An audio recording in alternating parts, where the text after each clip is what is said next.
Welcome to the 2017-2018 NBA preview. My name is Josh, your Enviers. Two things before we get started. One, I'm not using 2K gameplay because I don't even want to touch 2K until 2K18 comes out. And two, I just want to take a moment to appreciate this finesse. I have my monitors showing me a white screen, vlogging with a $20 tripod, recording off my iPhone. The quality looks pretty good, pretty solid for being poor, but moving on to the preview. Huge inspiration from Grantland, Bill and Jalen. Huge fan of them. I've been doing this for 2 years. This year I'm doing it by myself. So yeah, I'm gonna be incorporating some of my videos that I have been doing in the past like few months, and I'm gonna be doing it in this video because we're not doing 2K. And I just wanted to do a little recap of the 2017-2016 season for the Bulls. They did a lot last season. You know, they were a very mediocre team. They went 41-41. They got guys like Rajon Rondo and Dwayne Wade to shoot with Jimmy Butler. And at the time, before the season even started, there was questions on if the Bulls could be a playoff contending team with three guards that can't shoot. And over time, you know, Jimmy Butler, he proved that he could shoot at a more efficient range, and Dwayne Wade as well. But this team only went 41-41 last season, got the 8th seed in the Eastern Conference playoffs, and the Eastern Conference playoffs are already weak as is. So they made it to the 8th seed, fought against the number 1 seed in the Boston Celtics, and gave them a pretty good show. I mean, Rajon Rondo was killing it. Headband Rajon Rondo, TNT Rajon Rondo, killing it. Won the first 2 games, but then after that it all went downhill because he got injured. Not the worst record last year, definitely not the worst team. Apparently Bulls fans hated them last year, and Bulls fans are gonna hate them now this year, considering they have no talent. Dwayne Wade can't carry them single-handedly. He's not that Dwayne Wade anymore. Then come draft time, the Bulls, they drafted at number 7 Lauri Markkanen, who raised some questions considering there were better players available, in my opinion, guys like Dennis Smith Jr., Malik Monk. So it's kind of iffy with the draft selections, but they did that, and then the eventful event happened that changed the Bulls and made them one of the worst teams in the NBA this season. So let's go on to the offseason moves that the Chicago Bulls did this season to see if they could improve. Spoiler alert, they did not improve from last year's 41-41 record. They're the first team I'm covering in the NBA preview. It's not looking good. Let's take a look. So here is the key offseason moves that the Bulls did this offseason. Obviously, the eventful event I was talking about earlier was the Jimmy Butler trade to the Minnesota Timberwolves. They traded Jimmy Butler away for the 7th round pick in this year's NBA draft, and were able to draft Lauri Markkanen, and also got key assets and hopefully future stars for this Bulls teams. Zach LaVine and Chris Dunn. You know, Zach LaVine's injured with the torn ACL. Probably won't be back until January or December if you're hopeful about that. This was their big splash in the offseason. They didn't do much, and I doubt that they plan to do much, and I doubt that they plan to be an NBA playoff team in the Eastern Conference. Mind you, the East is weak, but just looking at the roster they have and the talent they have, I don't see this team getting anywhere near close to the NBA Eastern Conference playoffs. They also added Justin Holiday back to the roster. He was once a Chicago Bull. I mean, they need depth at that small forward position because we're going to take a look at that rotation in a bit. It's not that heavy.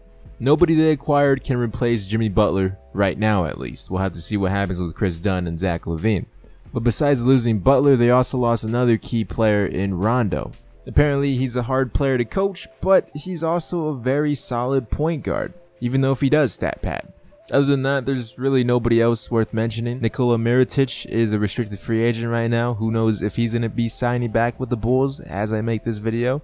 I guess we'll just have to wait and see what happens. But moving on to the rotation, this is their projected rotation. As the starters look, Robin Lopez is solid, but then you got guys like Bobby Portis, Paul Zipser, Chris Dunn, all unproven players, and then the old man Dwayne Wade, who is not the player he used to be.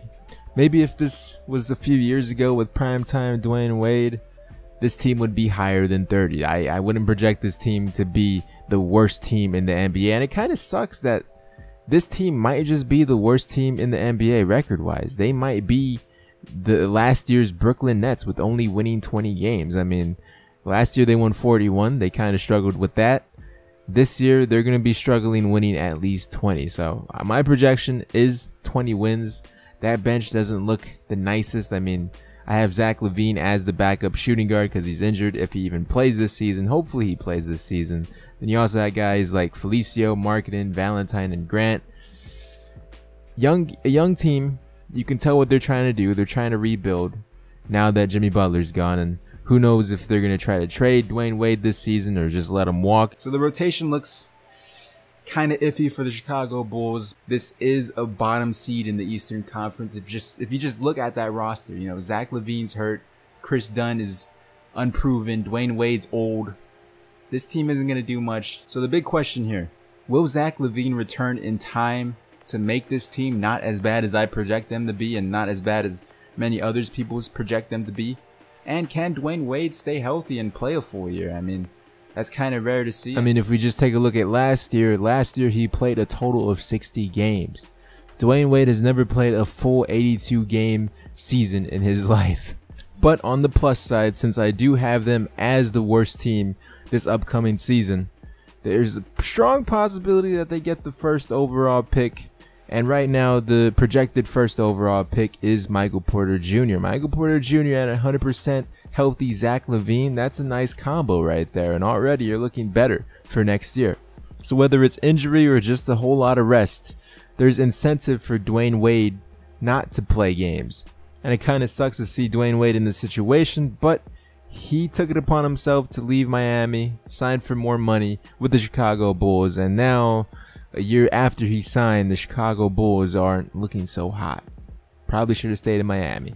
Let me know in the comment section below over under Dwayne Wade playing more than 60 games this season, along with your opinion on how many games the Chicago Bulls will win. I said 20. I give them 20, 21 wins. There's going to be a huge decrease compared to 41, that's for sure. So I really hope you guys enjoyed this video. It took a lot of time and effort to make, so if you could like this video, it'd be greatly appreciated. It helps share this video around. Share it on Reddit or any other social media that you see fit. I'm excited to bring you guys the next episodes of this series, 30 videos in 30 days. I'm gonna try.